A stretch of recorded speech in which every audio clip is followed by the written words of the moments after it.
Hello and welcome to another session on ZEITGEIST. We will continue with the chapter on Chief Seattle, the end of living and beginning of survival.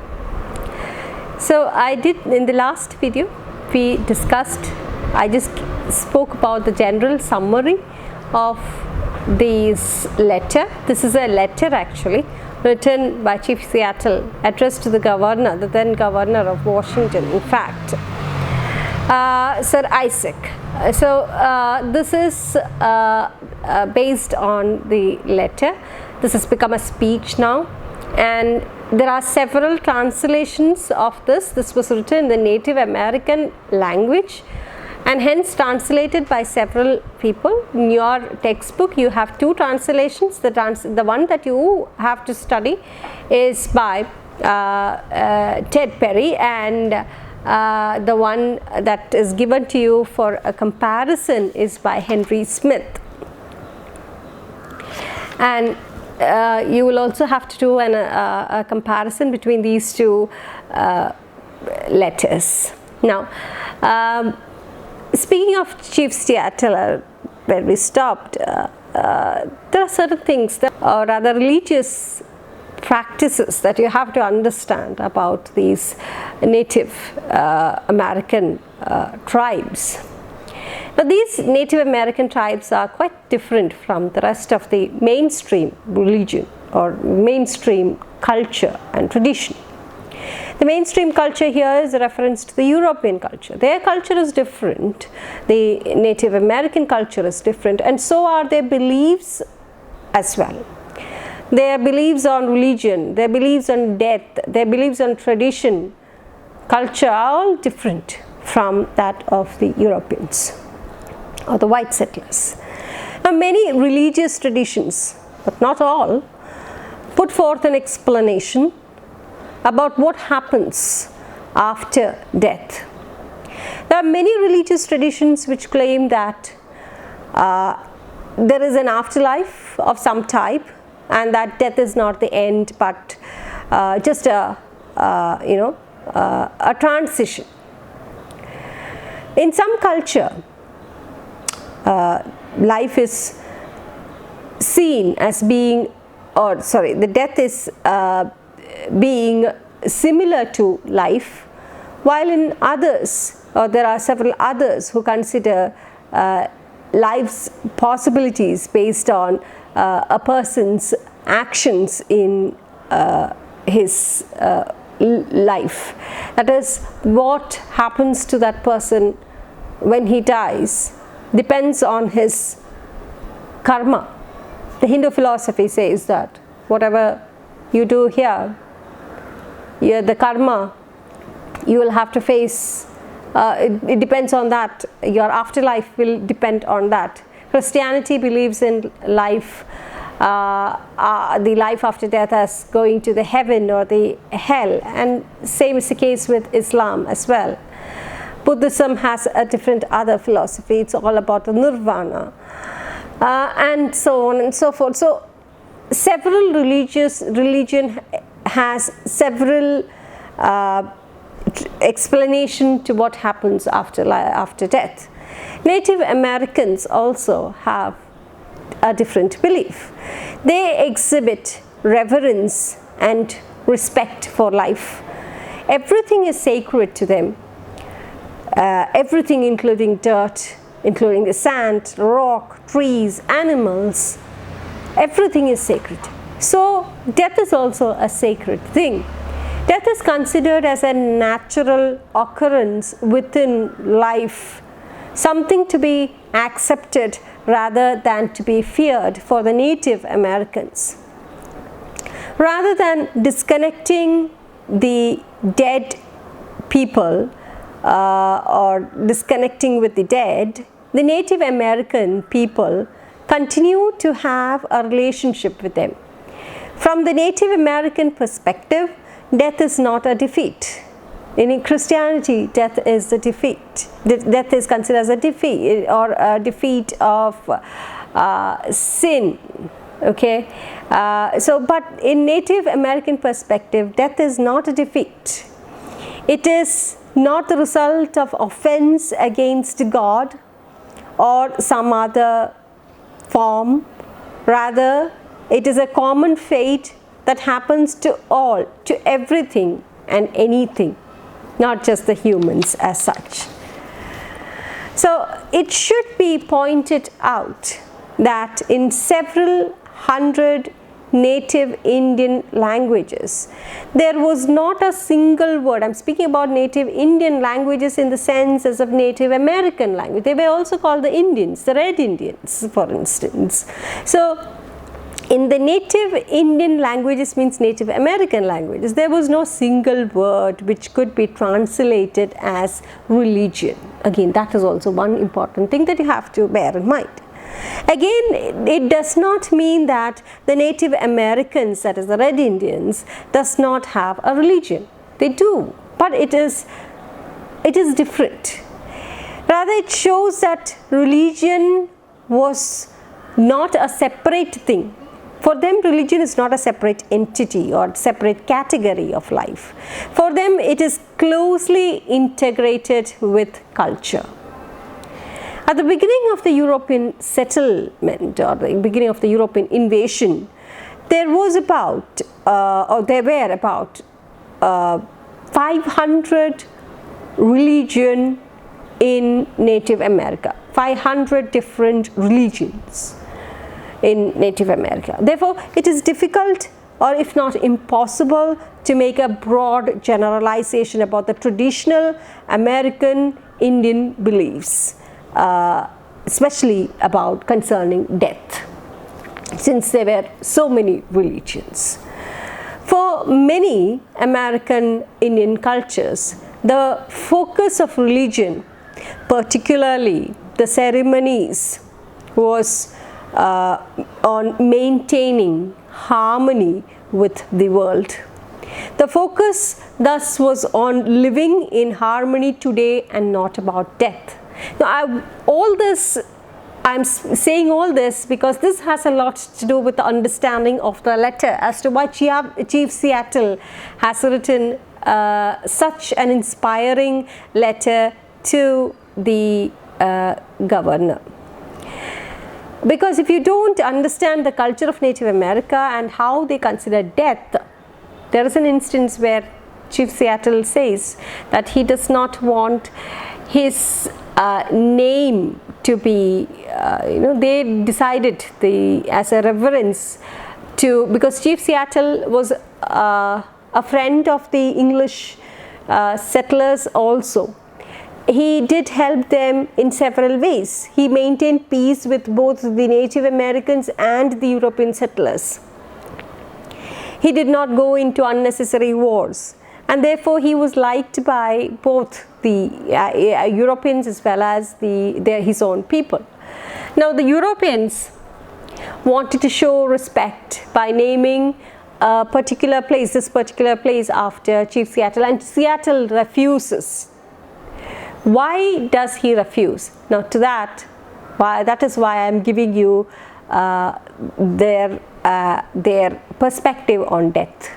Okay, so I want you to listen carefully of the culture of the Native Americans. So, as I said, for them it was all about living in harmony with the world. The focus thus was on living harmoniously today and not after death. It's not about after death. It's all about today and what you do today. For many Native Americans, there was an awareness of death and a vague concept of something that is happening to them after death. They felt that they would be able to find out when they die or what is happening only when they die, and in the meantime it is better that they don't go to find out what happens after death. They are not concerned, or they are not worried about what will happen after death. They know something will happen after death, and there is a place after death. But where to, what happens, all that is not a concern here. Whereas for us in the mainstream religion, we are concerned mostly about death. We speak each time about the transience of life. We don't concentrate on the present, but rather we concentrate mostly on the future, that is afterlife. So for them, on the other hand, the Native Americans on the other hand, today is more important than for tomorrow. And tomorrow here I mean their death, after death. They don't concentrate much on what happens after death. They have vague, their philosophies are all vague. And they don't waste time thinking about it. The concept of heaven and hell, the concept of the judgment, the concept of karma, are all alien to them. And in many American Indian culture throughout North America, the names of the dead, now this is what I want you to think about. The names of the dead were not spoken. The deceased may be spoken about, but in an indirect way that does not use their name. So it's all about once you're dead, your name will not be spoken. Your name is not to be uttered. You can speak about the dead person, but in an indirect way. You cannot utter the name of the person directly. മരിച്ചുപോയ ആളുടെ പേര് പറയാൻ അല്ലെങ്കിൽ എടുത്ത് പറയാറില്ല. അത് it is against their culture. And therefore they feel that if they name the person after the death, ആ പേര് പറയുകയാണെങ്കിൽ ആ ആത്മാവിന് നിത്യശാന്തി കിട്ടില്ല എന്നുള്ള ഒരു ബിലീഫാണ് അവർക്കുള്ളത്. So the possibility of naming a place after a dead was unthinkable for the Native Americans, and they feel that they would have a negative consequence for the soul of the deceased. Now this has a special reference to Chief Seattle. During the Indian Uprising in 1858, Indian Uprising, I mean the Native Indian Uprising, the Red Indian Uprising against the Europeans, the white settlers, Seattle stayed loyal to the settlers, the white Europeans. And he diplomatically, without any bloodshed, he creating a lot of problems, he diplomatically ended the uprising. And the white settlers, the Europeans, were very grateful to him, and they decided to name their growing town after the chief, as Seattle, what we have today. But Seattle objected on the grounds that his eternal sleep would be interrupted each time a mortal mentions his name. So he says, you should not name this town after me, because according to my culture, if each time a human being, like when we say utter each time Chief Seattle, it seems that according to the Native American culture, Chief Seattle's soul will not be able to rest in peace. So that's one interesting fact about the Native American tradition. Okay, so back to the speech. Seattle begins his speaks of his speech. He begins his speech. He speaks of the tradition and culture which is different from the mainstream religion and culture. After the death, the deceased always stay connected with the earth. This all has to do a lot to do with your textbook. So in Native American culture, the dead does not depart to another world. They go to another world, but they are staying connected with the earth. They don't go away from the earth. In fact, they believe that they join another world which is in earth itself, in the southwest side of the earth. Or southwest, that is these people don't know that there are other countries or land outside them. So they feel that this Native Americans, they feel that the southwest is where the deceased people, the departed souls or the dead people will go. That is where that is the world of the dead people, which is in the earth itself. മരണശേഷം south വെസ്റ്റിലോട്ടാണ് ഈ മരിച്ച ആത്മാക്കളെല്ലാം പോയി ചേരുന്നത്. വേറൊരു ലോകമാണ് അവിടേക്ക് എന്നുള്ളൊരു കാഴ്ചപ്പാട് അല്ലെങ്കിൽ എന്നുള്ള ഒരു ബിലീഫാണ് അവർക്കുള്ളത്. Okay, so eventually the soul, what they believe is the soul will arrive in a village after the death. The soul will go to a village and it will be welcomed by the ancestors. And there are several other beliefs also. ഇങ്ങനത്തെ കുറേ belief systems അവരുടെ ഉള്ളിൽ ഒരുപാട് ഒത്തിരി peculiar ആയിട്ടുള്ള belief systems ആണ് ഇവർ native അമേരിക്കൻസിൻ്റേത്. So here Seattle tells the president of Washington that unlike the European tradition, in European traditions mostly Christianity, after death the soul departs to heaven, which is away from the earth. There is no connection with the people on earth. The dead does not have any connection with the people on earth. They go away to God, or they go away to heaven, and they don't have any connection with earth. That's what our mainstream religion believes.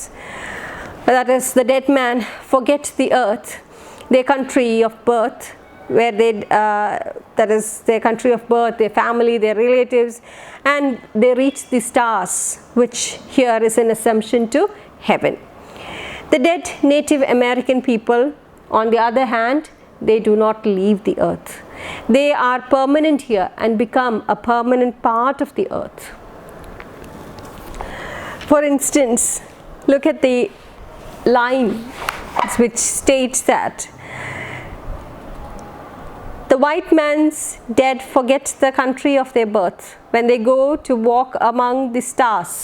So it's a reference to the mainstream religion, which considers death as a departure from earth and reaching heaven. Our dead never forget this beautiful earth, for it is the mother of the red man. So for the Native American, the red man, the Red Indian, they don't depart from the earth. The earth is their mother, and they go to another part of the earth, and that is another or different another world, and they live in that world where their ancestors, the past, the dead, are already there to welcome the soul. Okay, so these are all based on several traditions and culture of the Native Americans. So if you could do a little research on this, it's very interesting. And he goes on to speak of how the Native Americans or the Red Indians respect nature. The earth is the mother, and the perfumed flowers are his sisters.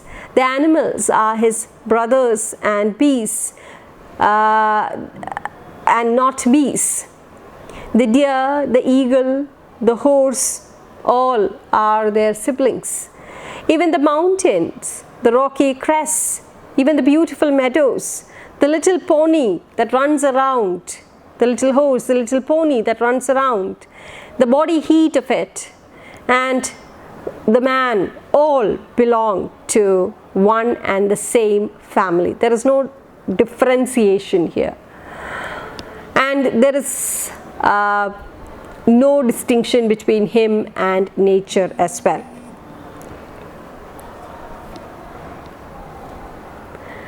So in short, the earth is not an inanimate tract of land, but a living presence to be treated with love, with care, with respect and fear. But the world view of the white men is entirely different. For them, it is an object to be tamed, to be conquered, to be exploited to the full until it ceases to be useful. So if you read the first sentence, first few paragraphs of the speech, it would be nice, you would be able to understand it better. I leave it to you to read the text, because I'm not going to read it for you. It would be way too monotonous, too boring. So he speaks about how the earth is sacred to him. In short, the earth is not an inanimate thing for them. It is a living presence to be treated with love, care and respect. and everything is sacred to them. Even the meadows, the mountains, the animals, the birds, they all, the rivers, the stream, everything is their siblings and not a different entity. But for the white man it is not so. For them everything in nature is something that is to be conquered, that is to be tamed, that is to be exploited to the fullest until it ceases to be useful. So to the white man, earth is something that he is there for him to use to the fullest, whereas to the Native Americans, earth is sacred to him. So when the president of Washington sends word that he wishes to buy their land, Seattle is asking, or Seattle is saying that the president of Washington is asking much of them.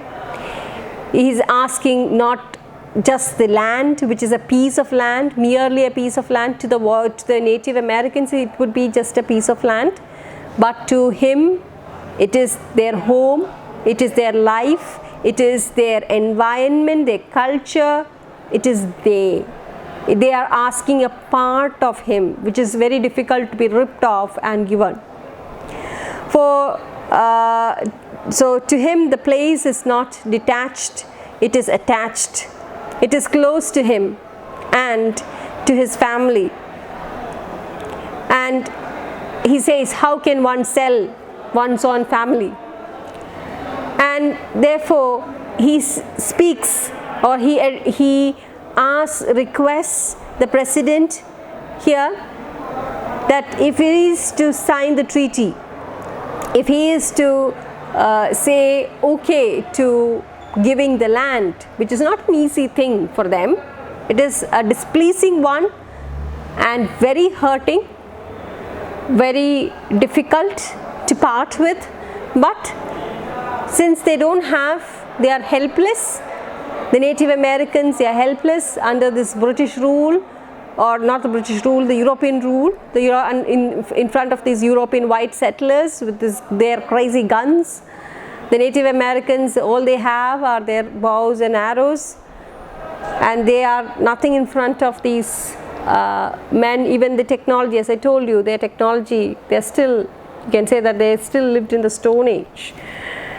They were not efficient, or they never used, or to them these new technology was something remote to them, and they had to live in fear.